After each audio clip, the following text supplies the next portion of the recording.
Good afternoon, everyone. Hello, welcome, and thank you for lending us your precious time and for listening what we want to explore. Now we are all gathered here today to discuss about cyberbullying. First, we will answer what is cyberbullying. According to Merriam-Webster, cyberbullying is the electronic posting of mean-spirited messages about a person, such as student. It is often done unknowingly mostly. And according to understood.org, cyberbullying is the use of digital communication tools like internet and cell phones to make another person feel angry, sad, or scared. This can be done on purpose and tends to happen more than once.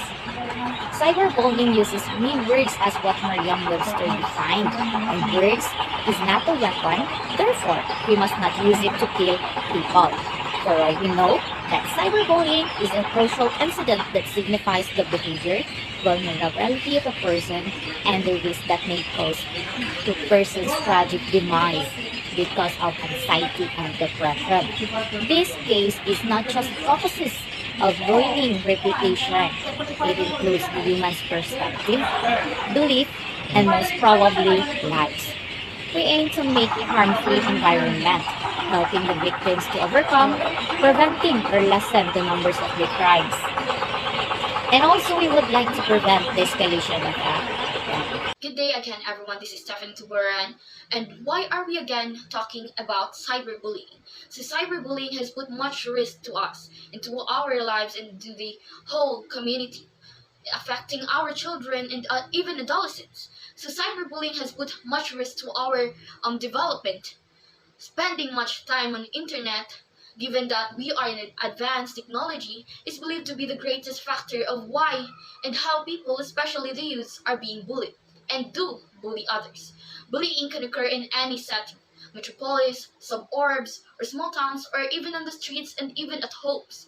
Some populations, such as lesbians, gay, bisexual, transgender, or questioning kids, youths with disabilities, and socially isolated youths, may be more vulnerable to bullying depending on their surroundings. So, this being said, is such a crucial take that cyberbullying is prevailing issue that we should focus on and we should be tackling about, even though that some are already discussing this, but we still lack attention and actual action on this issue being said. So therefore, we should also identify who really are at risk. Again, cyberbullying has also been demonstrated to have negative implications of victims' physical health and psychological development, according to researchers. Cyberbullied adolescents experience greater depressive influence, distress, alienation, suicidal intent, and related symptoms. Young people who had been victims of cyberbullying had more sleep issues and bedwetting than their counterparts who had not been bullied. Whereas cyberbully violators are more likely to show signs of substance abuse, violence, and antisocial behavior. Thus, with this being said, both victims and the perpetrators are bullying may at risk at the same time or beyond the actual bullying action. So, therefore, if we say that who are at risk of cyberbullying, then therefore both the victims who receive the result of bullying action and the perpetrators who, being said, the actors of the issue or the um, offensive act are the people who are at risk of this issue. Now, if we say that the victims and the perpetrators are both the people who are at risk of the cyberbullying, therefore we should specify the attributes or the common ground of these kids or youths that are at risk. So, children who are at risk of being bullied and the children who are at risk of bullying others. So, we should start with the children who are at risk of being bullied. So, these children are thought to be different from their peers, such as being overweight, underweight, having spectacles, or wearing unusual attires, being new to a school, or not being able to purchase what the mainstream are or what the usual youngsters are thought cool to have. So, with this being said, it is mainly focused on the physical appearance, the physical attributes, and the material things that these children are focusing. So children are usually being bullied because they seem to be different, or they appeal different to their to other kids. So also, children who are at risk of being bullied are thought to be weak or incapable of defending oneself. Therefore, these children are commonly petite, small, or are short, or being said different physically. And then we also have those children that are usually sad, or seem to be sad, usually nervous, or have low self esteem or low self worth. So it affects or call to the attention of the bullies that you are easily to take. So these children are usually not fighting, or not able to defend themselves. These children also have fewer friends, or less popular than others. So therefore, they have no one, or themselves to defend, or to call for help. So they usually keep incidents or the act of bullying to themselves, that let these issues or these cases to grow more. Therefore, these children who are at risk of being bullied do not get along with others. They'll be perceived to be annoying, provoking, or the provoke attention to other kids. So therefore, they are being bullied easier. So even if a children has certain risk factors, this does not guarantee that he or she will be bullied.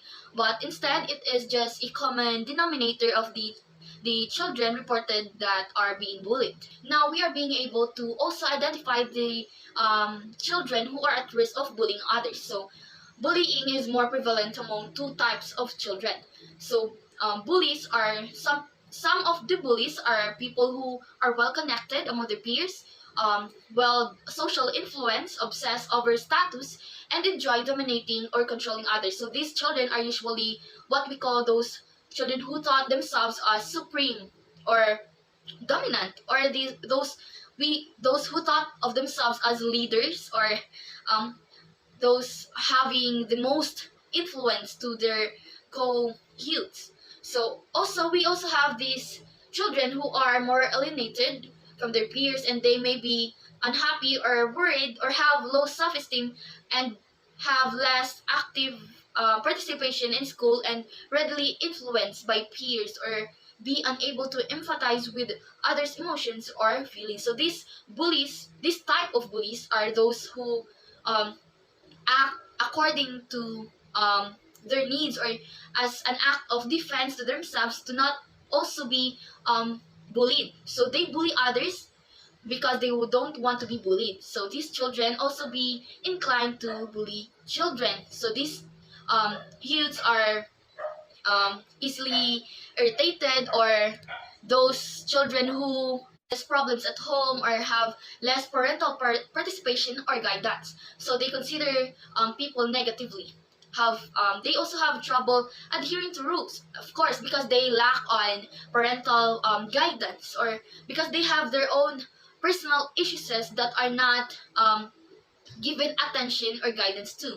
So they consider violence in a favorable light. So they bully they bully others because they don't want to be bullied, or they bully others because they also experience it themselves. Therefore, with this case, it is important to note that bullies do not have to be bigger or stronger than the people they are bullying. Popularity, strength, and cognitive capacity can all contribute to a power imbalance, and bullies may exhibit more than one of these traits that I have discussed. So cyberbullying have put much vulnerability on children. So child's development, emotional aspects, physiological and sociological factors, and behavior. Consequently, the risk of occurring abnormalities due to bullying is high, especially that it could happen anytime and at any place, especially that it is done or present online, which has larger scope, reach, and more audiences, and have great speed, because at one click it can change a life. At one click it can affect one person, and at one click it can change what we perceive what the image is given to us by just that one comment or one share or one edit of such topic or such um, gossip or issue created about that certain person and is being spread throughout the internet. So with this being said, the risk of cyberbullying may be seem to uncontrolled, but we can manipulate and being able to monitor, especially to our students in Lapu-Lapu City, that um, we must be able to minimize these cases to happen in our institution. So to further discuss the issues and be enlightened with um, the sensitivity of this topic, we would be showing you the cases of cyberbullying that would be discussed by Linnea Espinosa. Cases of cyberbullying. The cyberbullying is one of the common problems that our country is facing and had a bad impact to the people in our places. Some of these are anxiety has 41%, depression has 37%, suicidal thought 26%, delete social media profile 26%, self-harmed 25%, stop using social media 25%, skip classes 20%, develop eating disorder 14%, abuse drugs or alcohol 9%. Those are the percentage and some impacts that cyberbullying brought to the people. Cyberbullying takes no place. We can experience it personal or in social media. Some of these social media platforms are Instagram has 42%, Facebook has 37%, Snapchat 31%, WhatsApp 12%, YouTube 10%, Twitter 9%. Those are the average cases that our country faces cyberbullying in social media. The most relevant reason why people are experiencing cyberbullying is because of this. Appearance has 61%, academic achievement has 25%, race has 17%, sexuality has 15%, financial status 15%, religion 11%, and others has 20%. So good day everyone. Allow me to introduce myself. I am Kathleen S. Pihana and I will be sharing you some tips on how to prevent cyberbullying. So since the consequences of cyberbullying can be so severe for the bully and as well as the victim, so we must work together to prevent cyberbullying. So we must have knowledge, okay? We must have knowledge about cyberbullying. So technology in the internet are not the issue. It's the people who use it's the people, okay? It's the people who use it to harm others are the real problem. So try to refrain from taking away technology or limiting yourself to access to online. Okay? So instead, we must teach ourselves how to use technology safely and responsibly, and it will benefit for the rest of our lives. Okay? And also protect your accounts and device. So it is important that we use passwords on everything. Passwords are one of the most effective ways to protect your accounts and your devices as well. And also keep your personal stuff private. Okay? Never share some personal information like address, okay, like your cell phone number or your email address online, okay. To prevent cyberbullying, we should be careful about sharing too much information to anyone, to to social medias, okay. And also we must think before posting. Social medias are very useful today, and it is one of the sources of cyberbullying.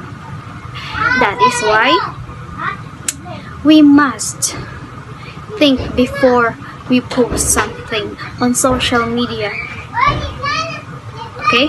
And also, lastly, we must refuse to respond to bullies, okay. We must refrain from responding some cyberbullies. We should not argue, or we should not try to explain ourselves, or we should not engage in any cyberbullies. So in that way we can prevent cyberbullying. So I hope you learn some tips, okay, on how to prevent cyberbullying. Question and answer period. If you would ask what to do when you see cyberbullying, if you see someone being bullied, be brave enough to stand for her or him, and also report the behavior immediately to a trusted adult. How to avoid cyberbullying? To avoid cyberbullying, never post your personal information online. Who should I approach if I am a victim of cyberbullying? It is better to approach family or someone you feel safe talking to. It is one of the most important first steps you can take. So that's all, and thank you. Have a good day.